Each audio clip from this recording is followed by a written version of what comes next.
Hey guys, welcome to my channel. Today I'm going to discuss whether or not this S23 Ultra I've been using for a few days is a worthy upgrade from S21 Ultra. Now I'm not a reviewer, which is a good thing because I'm just going to give it to you, no nonsense, just my perspective, alright? So I've been using S21 Ultra for 2 years now. It's been my daily driver. I did use iPhone 13 and 14 Pro Max along the way a few months, but I always went back to Samsung because of their custom softwares that you cannot get anywhere else. But with the S21 Ultra, there's been things that's been bothering me. The time is 8 o'clock p.m. That was loud. Anyway, so there's been a couple of things that have been driving me nuts with S21 Ultra, and I'm going to discuss whether or not this S23 Ultra itself has solved my problems. So the first issue I had was with the battery because I've had to top up twice a day. But full disclosure, I'm a heavy user, so with SIM wise, I use two SIMs in my phone, and also there are a lot of applications that I use actually a pair of them. For example, a pair of WhatsApp, a pair of Facebook Messengers, eBay, and a few other social media application. So with some of them, there are twice the batteries being drained at the same time. So I've had to top my S21 Ultra twice a day, sometime maybe more. But with this one, I'm happy to report that it's taking me through the day, even on a heavy usage day. On a light usage day, it's taking me through the day with about 20 to 30% left at the end of the day in the tank. So which is a good thing. So I'm really happy to report that battery issue has been resolved. Second problem I had with performance, in terms of the performance on a day-to-day use, if you're using one app at a time or couple, S21 Ultra is plenty capable. But if you put too much stress into it, you would feel the choppiness or the stutter. For example, if I'm going somewhere using the map and then I'm listening to music or actually talking to someone on the phone, and then if I go on to browse on the internet, then I would notice the phone would warm up, and then it would warm up, and I could feel the stutters and things like that. So in critical moments like that, you want your phone to work with you, not against you. So that was bothering me a lot.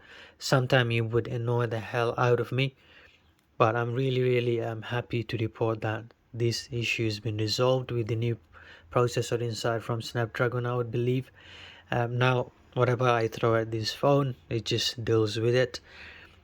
Okay, so these are the two things that were the major problem with S21 Ultra that S23 Ultra has fixed. Now there are other bonus things S23 Ultra has solved. For example, uh, um, the smoothness is really great. I can actually feel it. And in terms of the camera, you would probably not notice unless you start nitpicking, but since I take a lot of videos and photos, I kind of notice the differences. The major difference is in the low light and the stabilization. So in the low light situation, this definitely takes better picture than S21 Ultra.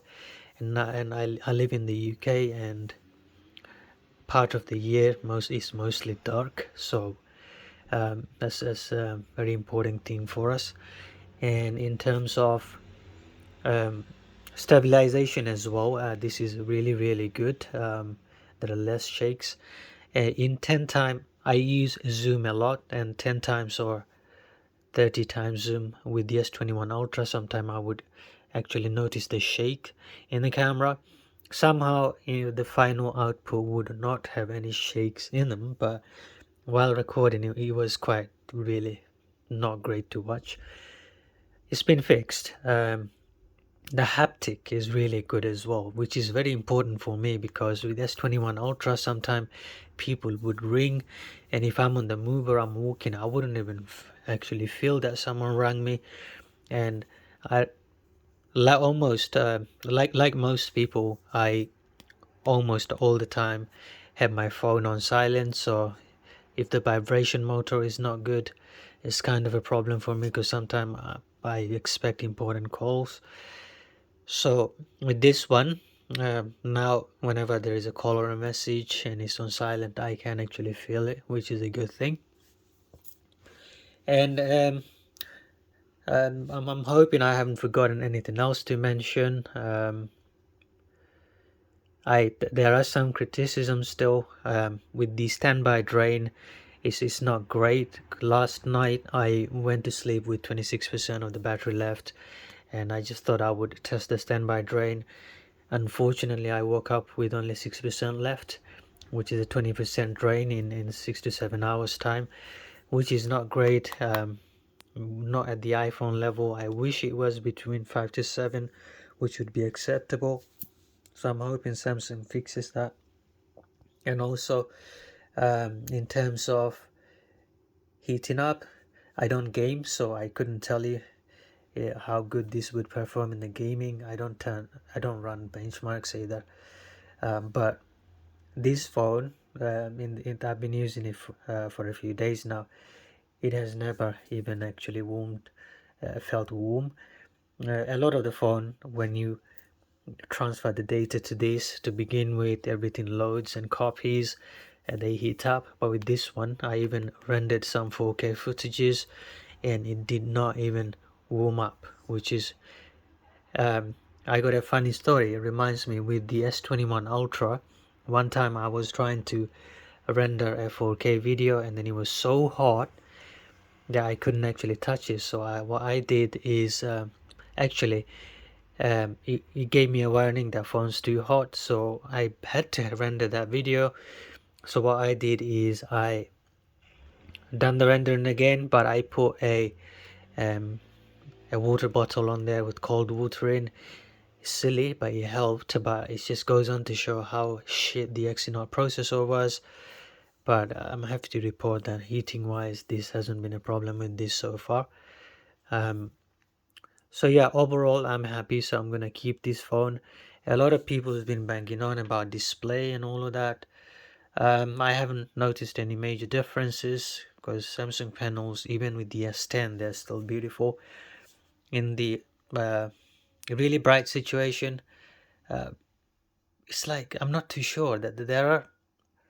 It's almost like it's a little bit brighter, but you know what? I've never had problem with the brightness with S21 Ultra, so just doesn't make much of a difference to my life anyway. And in terms of the speakers, they do feel much better. It's like you can feel the speaker. At the same time, it's not tinny or distorted, which is good. Sometimes you need it really loud. For example, I just put my phone on the table and I'm working across the room, so I need that loud but not distorted speaker, so which is a good thing as well. So overall, it's been mostly positive. The only negative thing I had was the migration of the data to this new phone, which is a pain in the ass. I wish they were as good as the iPhone, but unfortunately a lot of the stuff I had to, first of all, with the smart switch, I had to attempt it 3 times, and then when it worked, it looked like some of the app and widgets weren't loaded properly. Then I had to do it manually. I don't know whose fault it is. Maybe it's the Google's or um, I don't know. I don't care whose fault it is, but I just want it to work. So I'm hoping they improve. So yeah, so that's my take on this S23 Ultra. I'm really happy with it. So obviously you can decide for yourself if it is worth the upgrade or not. With the S21 Ultra, is still a capable phone, the beautiful display. If you're not a heavy user, battery life might just be okay for you. So probably just hold on if you're not a heavy user. But if you are, this is the right phone for you, my friend. Thank you so much for watching.